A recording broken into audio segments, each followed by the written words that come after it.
Hey, Jaime, welcome to the show today. Thank you, Patrick. Thank you for inviting the DRC and me specifically to participate in this podcast. I'm very excited and looking forward to whatever questions you have. And hopefully, the industry will be interested in what we have to say about the DRC Well, worldwide, not just in North America.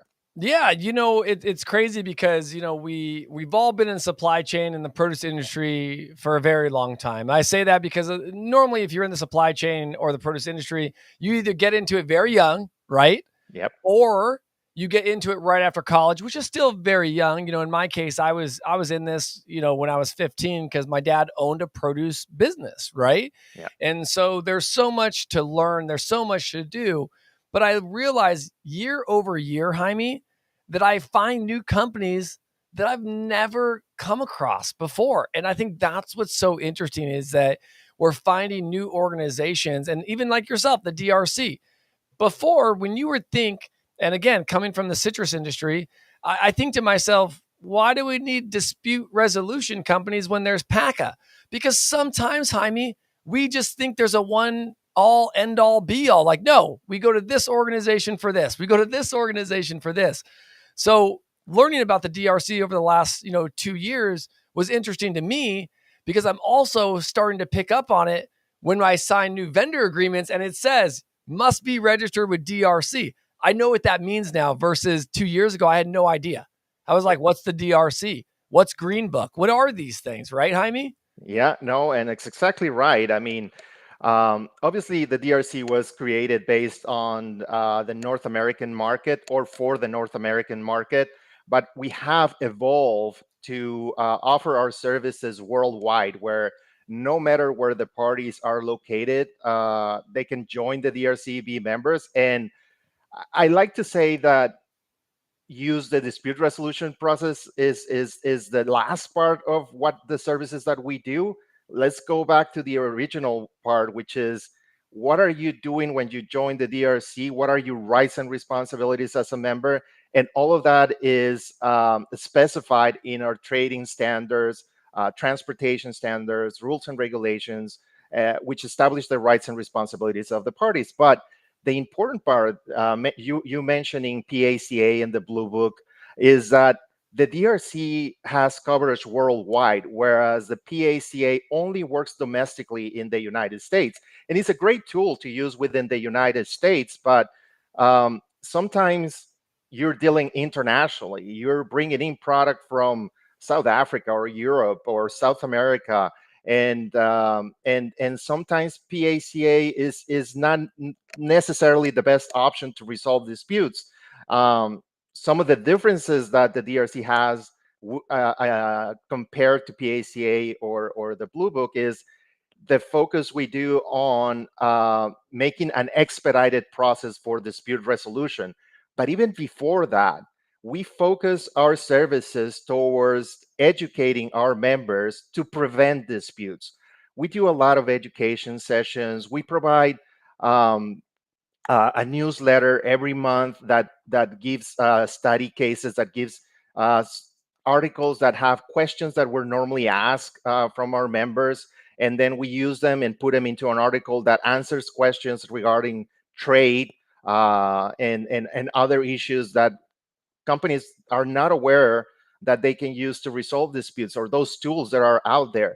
So compared to the Blue Book, compared to the PACA, we have that worldwide jurisdiction that as long as both parties are members of the DRC, we can get involved in the dispute resolution process. But the most important part is the prevention measures that you need to take and doing your due diligence before you start dealing with another company or prospect companies.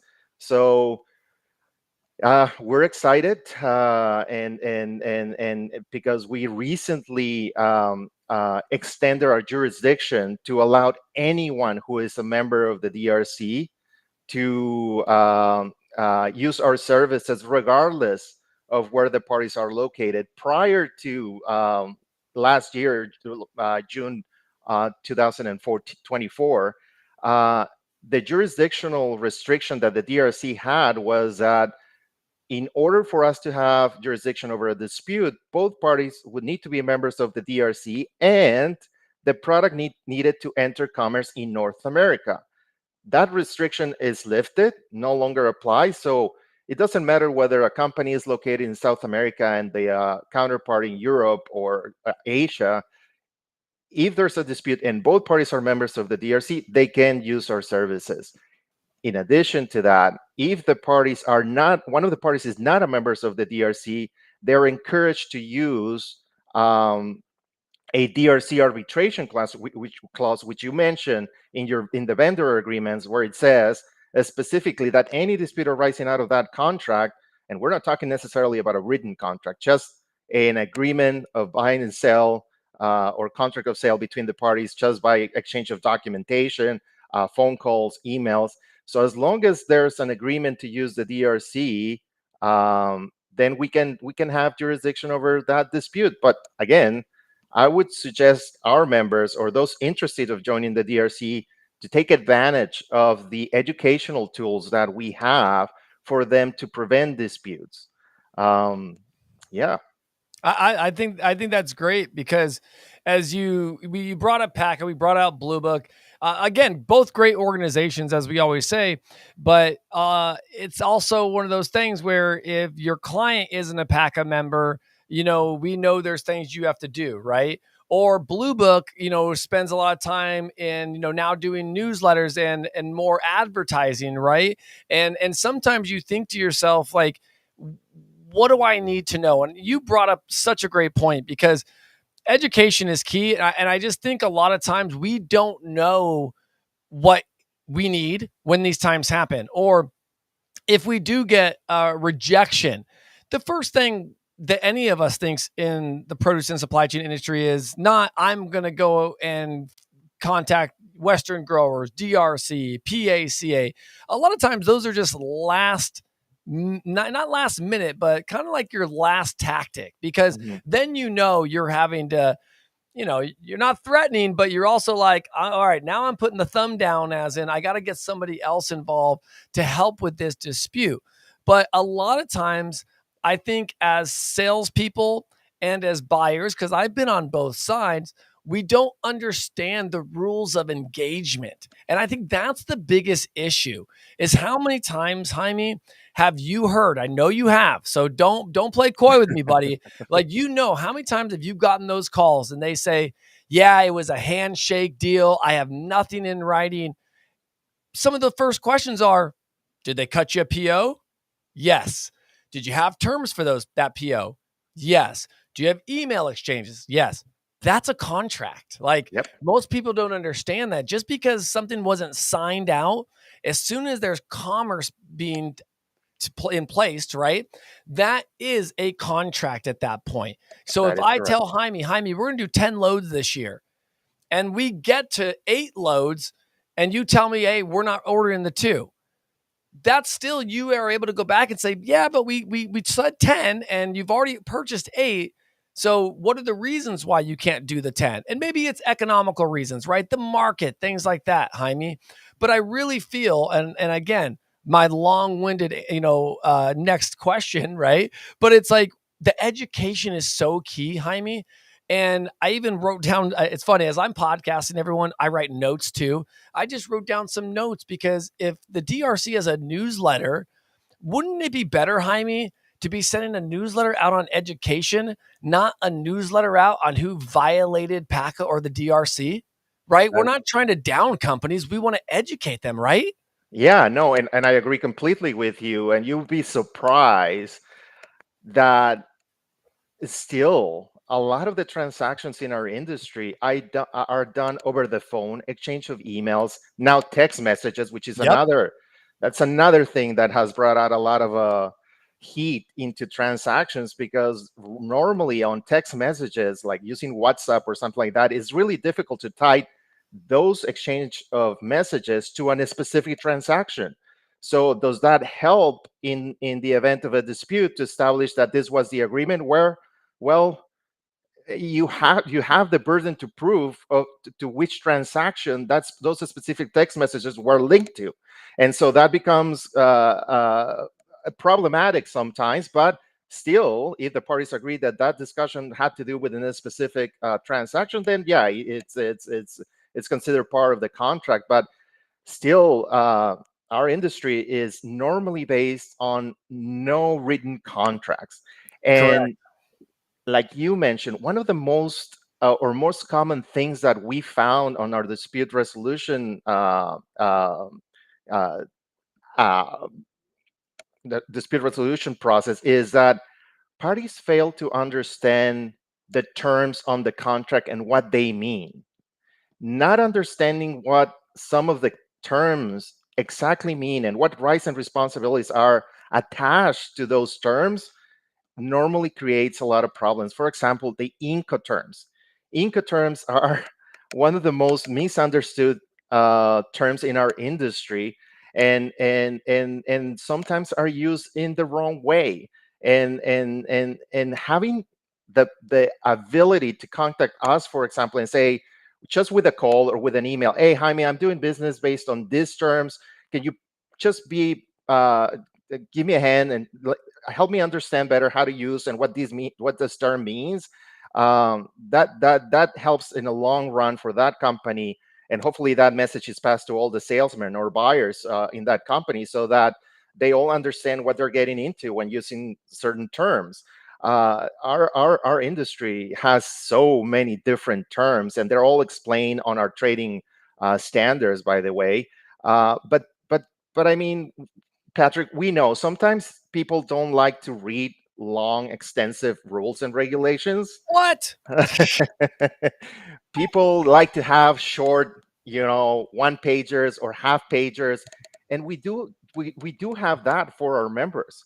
Our articles are actually based on that. So for 2 years, and I don't remember if it was from 2020 to 2022, we did a series of articles specifically pointing out each and every one of the parts of our rules and regulations. So we focus on Article 1 and we talked about it and give examples of it. And all of that is available for our members and even non members. We make that public for everyone. So one of the important things that you need to know about the DRC is we're non for profit. So we don't charge for our services, but members get that, and also non-members can have access to some of the information. Obviously, the membership comes with benefits that non-members will have, but in some parts, I think we're important and we're committed to educate the industry in general, not just our members. Our members get benefits because of they pay the membership, but the industry itself has access to all of these information that we have on our website. Or sometimes, hey, you know what? We'll give you a freebie if you call us and say, hey, I'm interested in joining the DRC, but can you tell me what are the benefits of joining the DRC and what can I get? And can you give me some information for it? Yeah, we'll be happy to do that. Just understand that when we give you information and you're not a member, you can use it. But if you have a dispute at that moment, we cannot intervene because we Correct. only have jurisdiction over disputes when both parties are members at the time the dispute arises. It's not retroactive. So yeah, it's again something that we focus on regularly, even when there is a written contract like a sales or marketing agreement, and parties want to for us to review that contract. We do that. That's part of our services, and we try to make that contract more even between the parties. So obviously we don't provide legal opinions, we're not lawyers, but we have that experience, expertise in the industry from all the experience that we have dealing with companies and in the industry, and also knowing what PACA would say about it, what the Blue Book will say about it, what the DRC would say about it. And we have this holistic approach to resolving disputes that normally companies like once they have experienced our services, because we're one call away, we're one email away, and people, I think our members are very happy on the way that we normally provide a fast response or reply to whatever their need is, whether it's educational, consultation, which, by the way, the evolution of the DRC has created already some educational background for all of our members. So when we started the DRC, we were receiving let's around 80 and 90 informal complaints a year. And out of those 80 and 90 complaints a year, 25 to 30 would be resolved in arbitration, which is our two-step process to resolve disputes. Um, and that was originally, like, the DRC was created in 1999. 2000 started actually operating, but it was created in 1999. So all of these years, those almost 25 years that we have been in business, now the number of actual informal complaints varies between 40 and 50 a year. And we're down to about 10 arbitrations a year. That tells us that our members are using more our consultation services, which are private and confidential, rather than having to actually file a complaint, which puts us in a very good position, because that means that the industry or our members are understanding and more knowledgeable of the rules and regulations, and they're using us more of as a confidential advice source, where they can actually call us and say, hey, Jaime, I'm dealing with this issue right now. Can you give me some ideas on how to negotiate better a settlement on this rather than having to file a complaint? We discuss it, and within probably 15 to 30 minutes, they have options to go back to their clients, suppliers, or buyers, whoever, and discuss. And then we don't hear anything about it.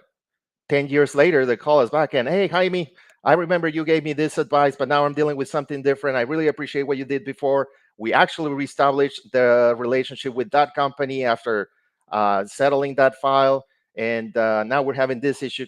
And the same, and this continues to happen with our members, which it's very interesting, because we're having over 240 consultations a year, meaning that, and we only register the first call, right? But sometimes that consultation can have 2 to 3 calls, but we only register one as a one case, right?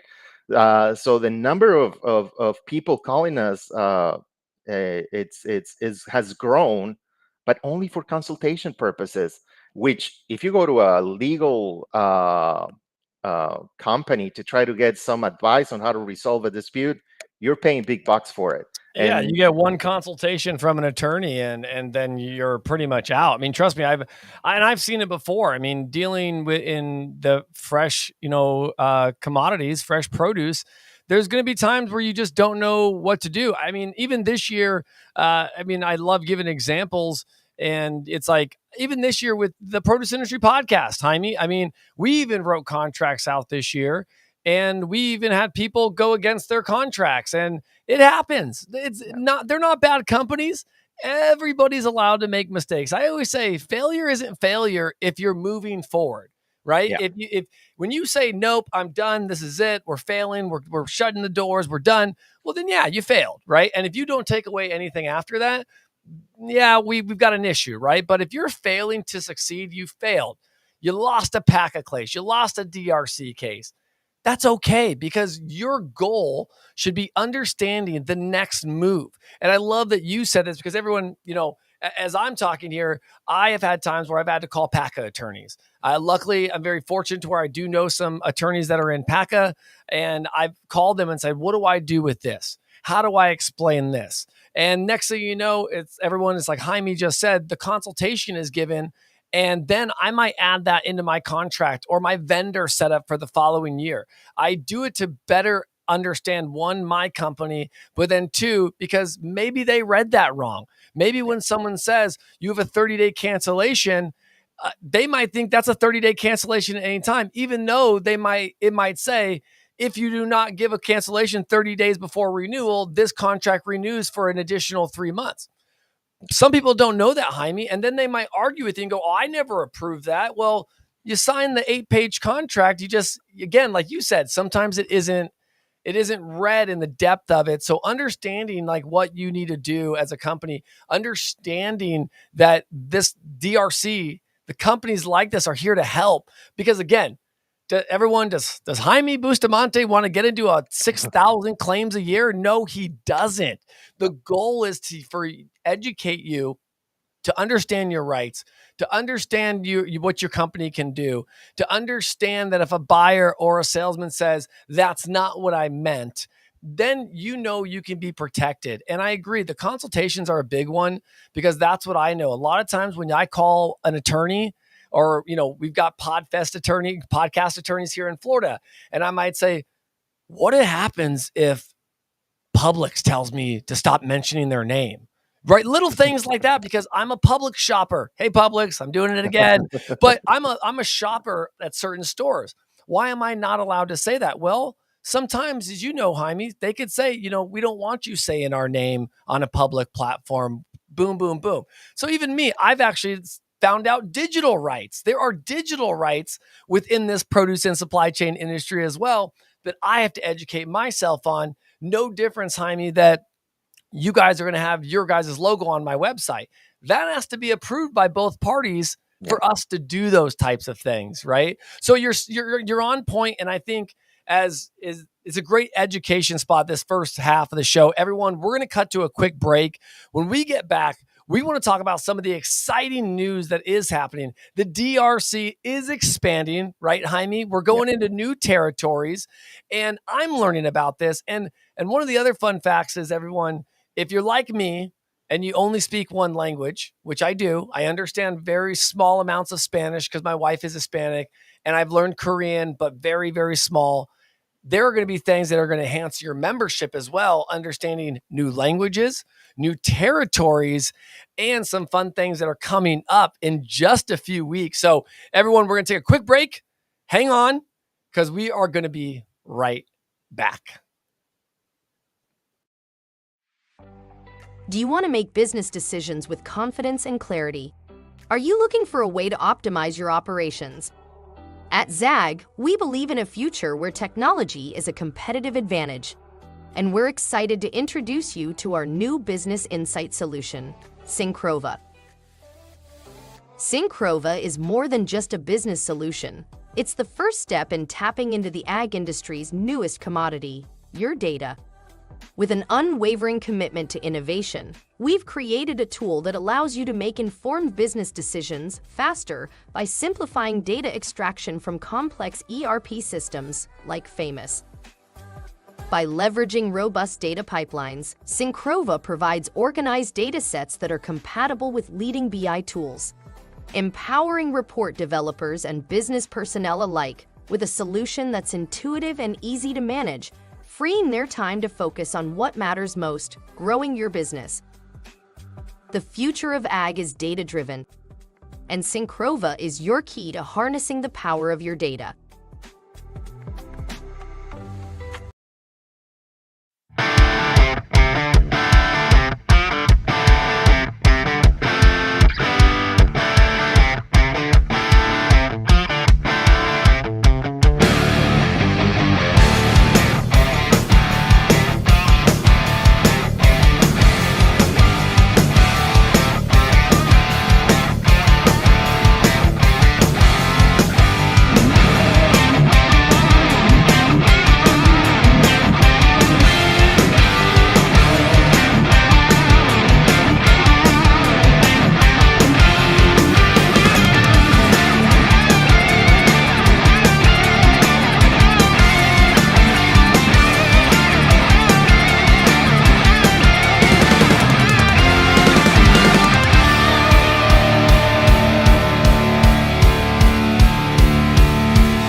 Hey, produce people, welcome back to the Produce Industry Network, the Produce Industry Podcast, here with myself, Patrick Kelly.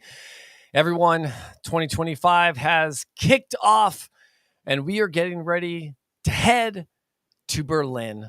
And everyone, if you're just joining us, thank you. We have Jaime Bustamante from the Dispute Resolution Company on that's talking all about the DRC. Now, fun fact is I'm heading to Berlin with them. So we're going to be there together, everyone. Very excited. I'm also speaking at Fruit Logistica this year, digital marketing, podcasting, and how content creation affects and brings the bottom line up in your business. So everyone, let's go ahead and welcome back Jaime Bustamante from the DRC. Yes, Patrick, we are very excited about participating for the fifth time in Fruit That's Logistica awesome. in Berlin. And so the first 4 years that we participated in Fruit Logistica, we focused on letting exporters from all over the world who ship to North America let them know that there was a tool out there that can help them prevent and resolve their disputes. So our focus was mostly on exporters from everywhere in the world shipping to North America, trying to get them to understand how different the North American market is from the rest of the world, understanding those terms that we talked about previously, and why would it be a good business practice to have a DRC membership to um, mitigate any risk of having a dispute. And if you have it, then you have a dispute resolution mechanism through mediation and arbitration that will help you resolve that issue or that problem in a cost-effective manner. And above everything else, because we're in the produce industry and it's a fast-moving industry, in a timely manner.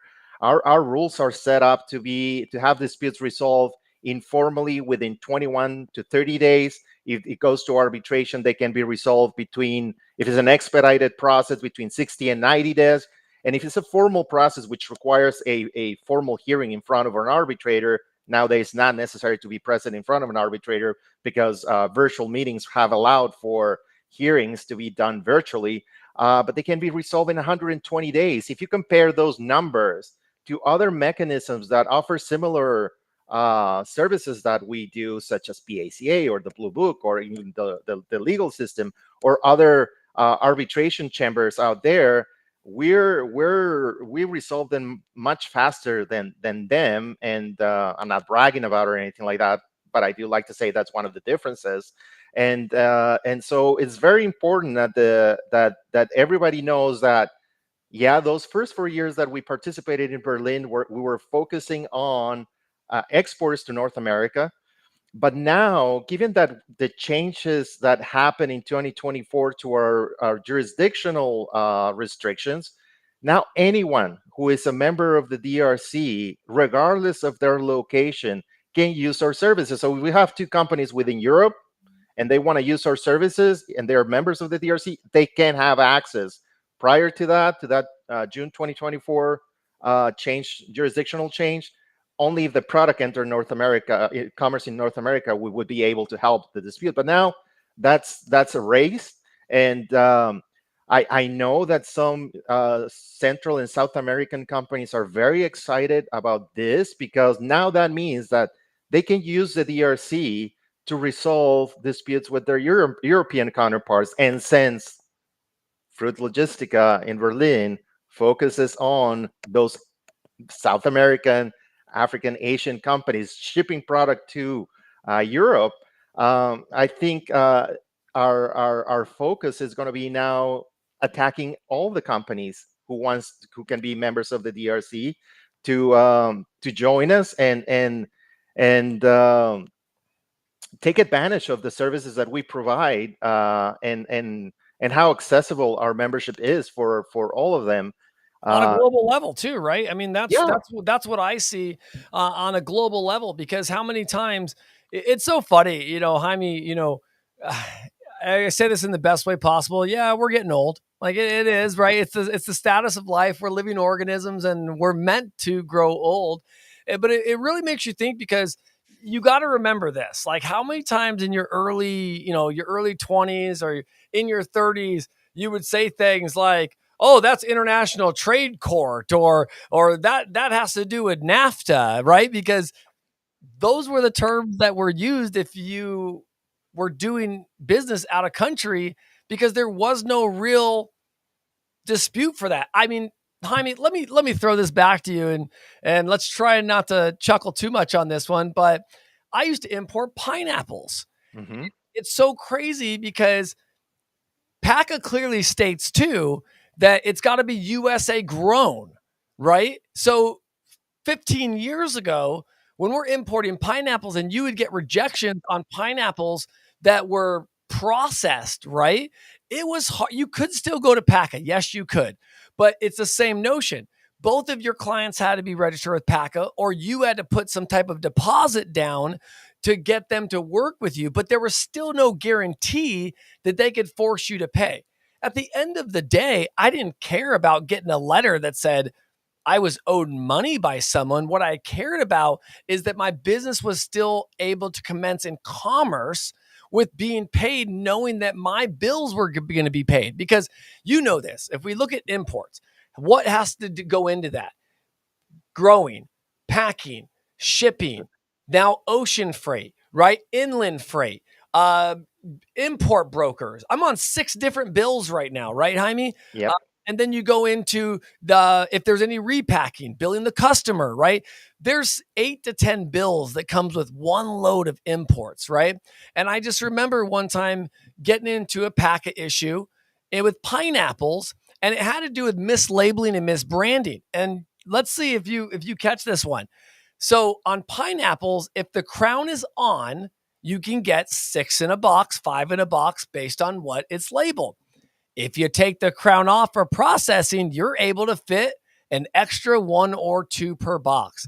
Well, I got in a packet dispute because of branding and mislabeling, because it said 7 on the box, but they were size 5 that fit 7 in the box.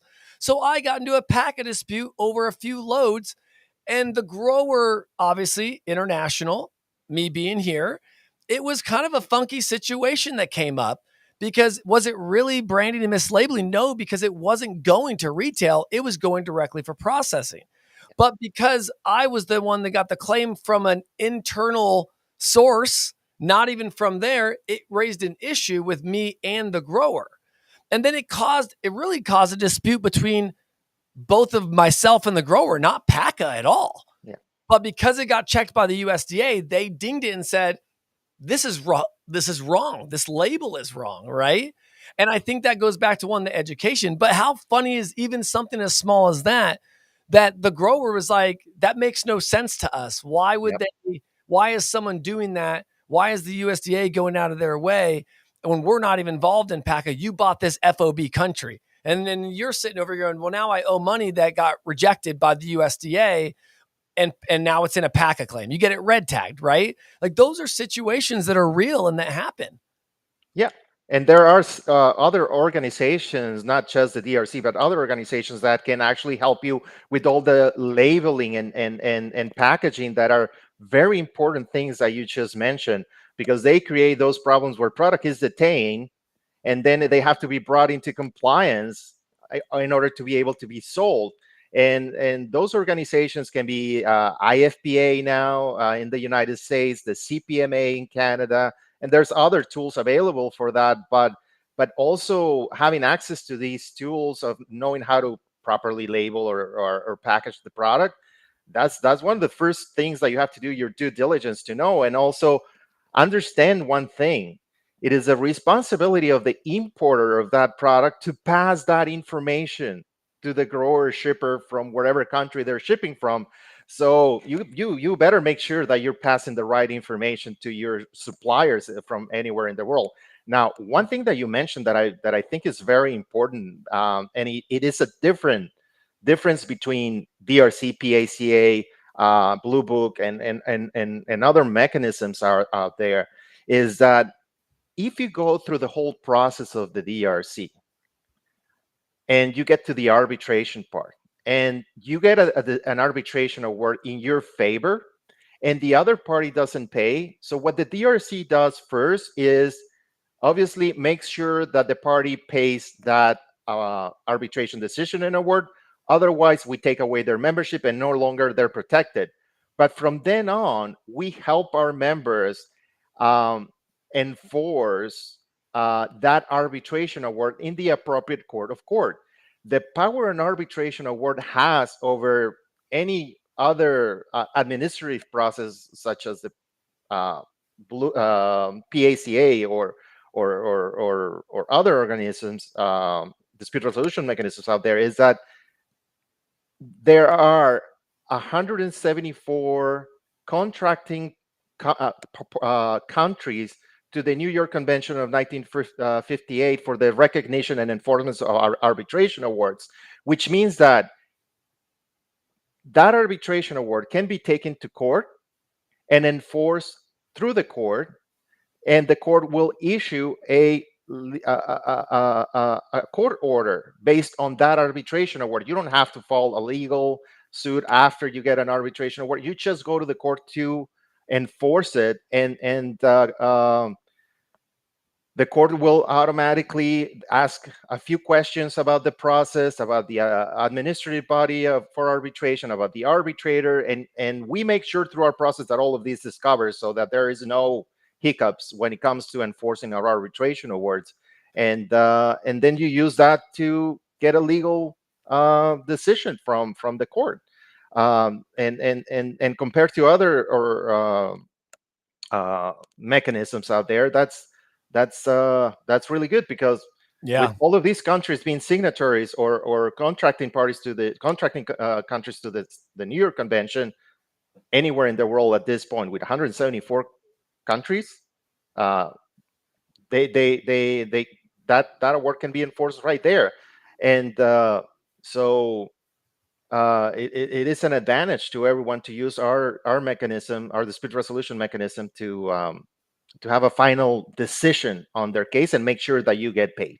Yeah, and understanding, your rights and what you're able to do, and this is what I do love, I with dealing with other countries, and I said this, there's exciting news because you're going into new territories, and obviously as we head to Berlin, this is my first time going to Berlin. It's my first time going over to Germany, as a whole, not for personal and for business, and I've been told many times, like, if you think this show is good, wait till you get to Berlin, because it puts us so much on a global scale of what's happening. And it makes us look like sometimes what we're doing in the North America is so small, right? So I'm very fortunate that, I was invited out by Fruit Logistica to speak this year. I'm super excited that, we're going to be able to spend more time together. I get to learn more about it. One thing that I always think is fun to throw out there, as I talk to Nicole all the time, it's like, the referee suits are going to be out there. They're going to see, like, hey, it's not just about, you're not a judge. Like, if you guys were in judge suits, I'd be like, oh, you guys picked the wrong outfit. But being a referee, it's more showing you that we're here for the game. We're not just here for ourselves. We're not here to make judgment on anybody. So I always say it's a fun aspect, because people get to see that, one, you're a lively company, right? You're going to a lot of different shows. I've seen you at CPMA. I've seen you at IFPA. You mentioned, actually Nicole has told me, Fruit Attraction, but you're bringing like this new aspect to it, which is you're opening new territories, like you've said many times, right? The DRC is going beyond North America. And one of the other things I do enjoy is seeing that you guys are available in 3 different languages, which is amazing, because if you look at even just North America alone, right? We've got prominently, our nation, as I say, in America, is made up of immigrants. So we should constantly be learning other languages, because a lot of our, if you go all the way back to the 14, 15, 1600s, we had immigrants coming into new land, right? That were speaking new languages. Canada had a lot of immigrants from France. So we know that Canada speaks French. We know they speak English. We know that North America coming down to the US now. We know we have people coming from the North, and we have people coming from the South. So now we start to engage in Spanish, French, English. Like, these are all things that set a tone, because how hard is it? And I know this is that when you call and you go to speak to someone and they answer in a different language, and you're not able to get through where you want. So going more global is allowing you to go more global because that's a huge piece. I always say to everyone, like, if you speak more than one language, you're already smarter than me, right? Because to do that, you've had to now reprocess multiple things. So like that's like a resume kicker for me, Jaime. Like, tell people that you speak Spanish. Tell them you speak Korean because they're never going to know, and they're never going to know those true abilities of what you can do. So by advertising that, you're going to draw more people in to say, wait a minute, I don't have to conform. I could call if I'm in Chile. I can call and speak to someone in Spanish in my native language, right? But then also understand if I do need to pass this on to someone else in the States, one of my counterparts, now we know they could speak English, and it makes it open relationship. I say that all the time because it's harder when you don't know someone speaks Spanish and you're trying to speak to them in the way you want them to understand, and then boom, you find out and the whole conversation changes. Am I right? You are correct. It just changes. And I know this because I married into a Hispanic family. So I even understand that on a personal level, right? And on a business level, it can enhance your business, I would say tenfold at sometimes just by understanding that. So I love that the new territories. And I also love that you're really talking to people about the different languages that you speak and promote. It's amazing. It really Yeah. is. Yeah. So yeah, officially we provide our services in those three languages: English, French, and Spanish. And like you said, and it is very true what you're saying. Once someone knows that you can speak their language, they feel more comfortable explaining and giving details about the issues they're having, and they don't feel, pressured or anything like that to say the right thing. So by us giving our service in those three languages, it makes a lot of our members very comfortable when they talk to us, whether it's English, Spanish, or French. But uh, in addition to these languages, our office is built of multicultural people here, and we have people that speaks German. We have people that speaks Ukrainian. I believe we have someone that speaks Portuguese, and so we even though those are not official languages, if someone wants to try to talk to us in a different language, we'll do our best to accommodate giving the service in the language uh, that they speak originally. Mind you, sometimes obviously we don't speak all the languages, so we focus on the English, French, and Spanish. And again, the thing is, English is still the main language used for international transactions. Even within Canada, even though we speak English and French, most of the transactions, even with dealing with people from Quebec, which is mostly French, the language they use is internationally is English, and the same happens in Europe. And the same thing happens everywhere else in the world. It's still English is the main language. Right. So that's important. That But it's I love that you again though, but right, it is. You're right. Because even when I travel, I mean, even when you go to China or even Hong Kong, you still see a lot of English over there. You see things like that. So I understand it, but it is to open up your business globally and letting people know that. I believe you'll get people in organizations right off the bat calling and asking questions. So I do love that you're expanding in that nature.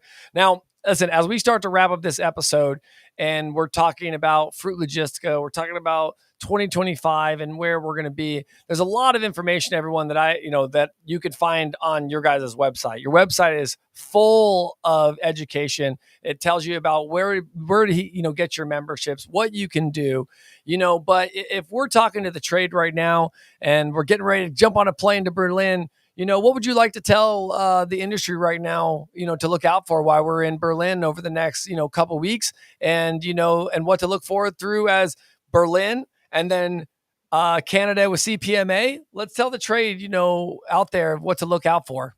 So the first thing, and you already mentioned that part, is look for our referee outfits out there. If you see someone dressed as a referee, and again, a referee looking like a hockey referee, NFL referee, unfortunately not a soccer referee, but those first two that I mentioned, that would be probably one of our team, one of the members of our team of the DRC. Approach us, ask us questions. We're there to promote our services, and so that's the first thing. And the second thing,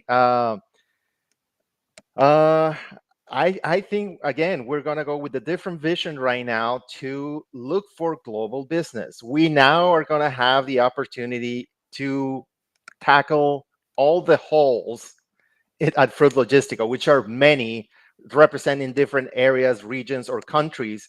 And so in the past, we didn't go through all the holes because of the jurisdictional restriction, but now we're going to be everywhere, moving around.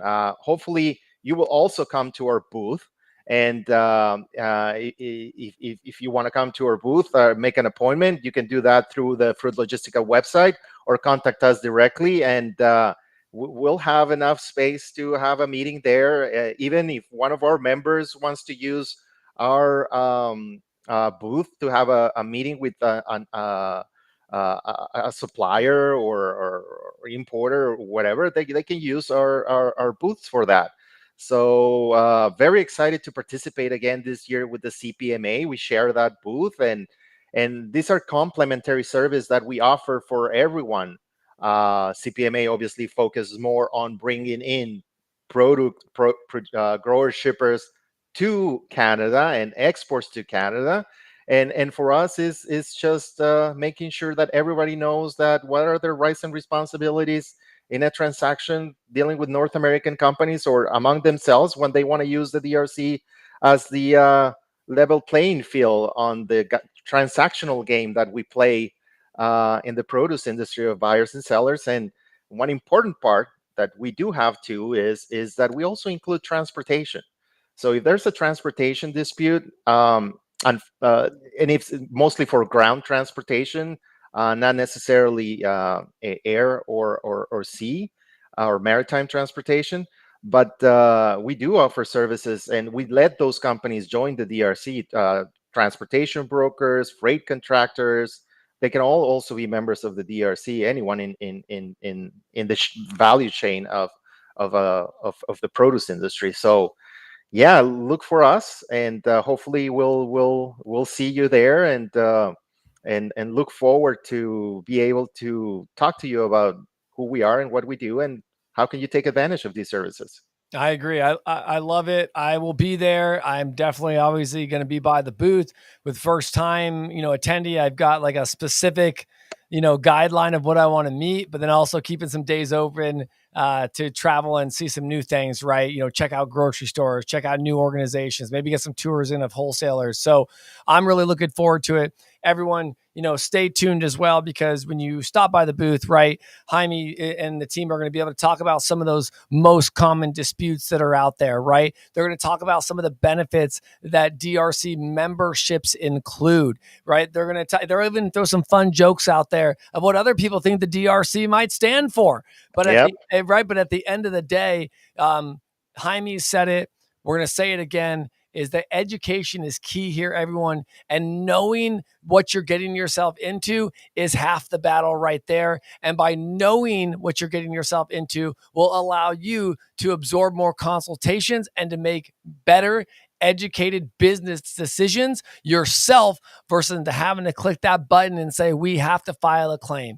Because one of the biggest relationship enders is a miscommunication filed by a claim and then never doing business again. And people, that does not promote our industry. That leads more people to go buy more Debbie snacks, more chips, more Takis. That doesn't allow us to get into the minds and hearts of consumers selling fresh produce. Right, Jaime? I agree. 100%. So I appreciate you. Thank you so much for joining today. And I look forward to walking the show with you and seeing you in Berlin. All right, everyone, that is our show today. We are super excited to get on the floor in Berlin. I'm going this year with our global host, Juanita Gallio, and my wife, Renee, who some of you have met and is at other trade shows. She's a big part of my business as well. So everyone, we are super excited to be on the ground level at Berlin with companies like the DRC. So everyone, as I say, we'll see you in the fields and on the horizon.